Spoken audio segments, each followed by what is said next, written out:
आज आप मीरा भाईंदर के दौरे पर आए और आपने सबसे पहले पत्रकार का ही घर क्यों चुना? आपकी क्या उद्देश्य है यहाँ पर? देखिए, भारतीय जनता पार्टी की जो यात्रा हुई है अब तक की, उसमें हमारे मीडिया कर्मियों का सहयोग, उनका आशीर्वाद, उनका प्रेम, इसका बड़ा महत्व रहा है। जब हम विपक्ष में थे, तब से लेकर चाहे अटल जी हो, आडवाणी जी हो, ऐसे सारे हमारे नेता भी पहले पत्रकार ही थे। आडवाणी जी की यात्रा भी पत्रकारिता से शुरू हुई, अटल जी भी पत्रकार ही थे।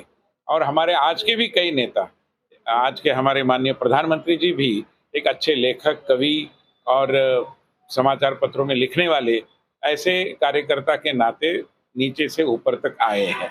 तो पत्रकारिता के क्षेत्र से हमारा एक विशेष स्नेह बना हुआ है और पत्रकारों की हम बहुत इज्जत भी करते हैं।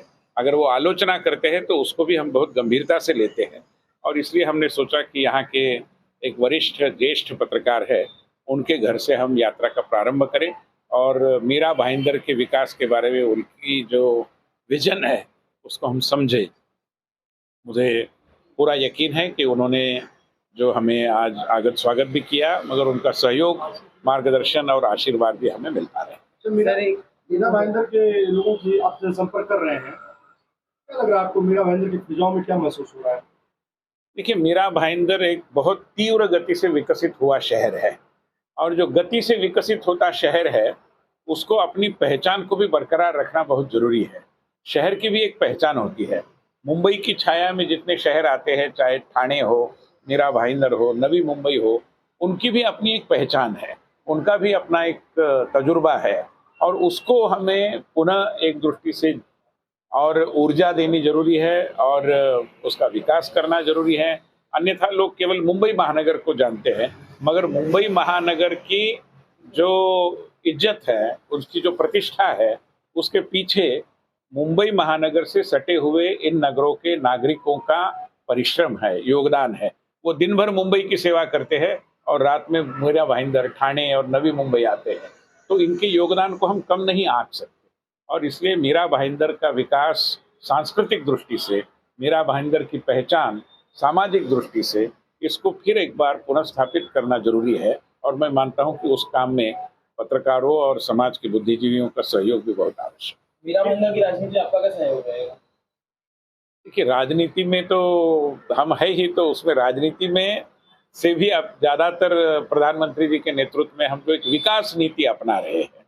उसमें मीरा भाईंदर के सभी लोगों के साथ जुड़कर हमारे विधायक भी है, बाकी हमारे पूर्व पार्षद भी है, तो बहुत सारी समस्याएं यहाँ पर है।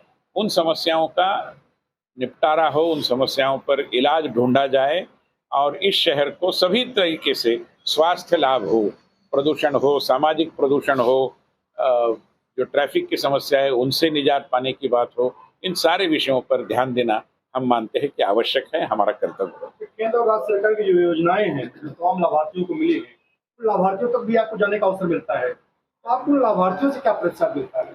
देखो, लाभार्थियों को हम यही कहते हैं कि सरकारों का तो काम ही होता है समाज कल्याण के लिए, गरीब कल्याण के लिए काम करना, मगर सरकार कल्याण के लिए काम करती है और जो नागरिक है उन्होंने अपने साथ साथ पूरे समाज के विकास की भी चर्चा करनी चाहिए, चिंतन करना चाहिए।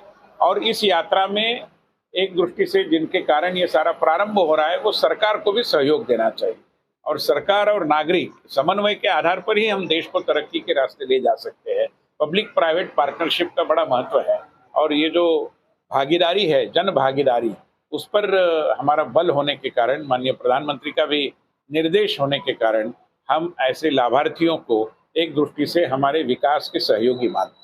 एक सवाल संगठन को लेकर के है। मीरा भाईंदर ने आमतौर पर जो अभी जो स्थिति दिखाई दे रही है वो अच्छी दिखाई दे रही है, अच्छे संकेत दिखाई दे रहे हैं। इसके पहले भी जो मीरा भाईंदर की जनता के मन में था, कहीं न कहीं अखबारों के माध्यम से, अन्य माध्यमों से संगठन को लेकर जो चर्चा है, मीरा भाईंदर जो संगठन है उसमें एकजुटता नहीं है, तो क्या आपको लगता है कि संगठन एकजुट हो चुका है या नहीं हो चुका है? तो उसको आप एक करने की दिशा में क्या प्रयत्न करेंगे? सामान्यतः तो संगठन एकजुट है ही। ऐसा है कि राजनीति में आकांक्षाएं रहती है और आकांक्षाओं के कारण कभी कभी आभास होता है कि एकजुटता नहीं है, मगर ऐसा नहीं होता। ये सारे लोग जो है, जो भी हमारे कद्दावर नेता यहाँ पर है, स्थापित नेता, वो सारे मोदी जी के एजेंडे के साथ जुड़े हुए हैं, भारतीय जनता पार्टी के झंडे को अपने कंधे पर लिए हुए हैं। इसलिए मैं नहीं मानता कि उसमें एकजुटता नहीं है। कुछ छोटी बड़ी कसर रही होगी तो उसको हम दूर करेंगे। सभी मिलकर भारत माता के गौरव के लिए भारतीय जनता पार्टी की सरकार को फिर एक बार स्थापित करने के लिए पूरी परिश्रम प्रतिभा दांव पर लगाएंगे।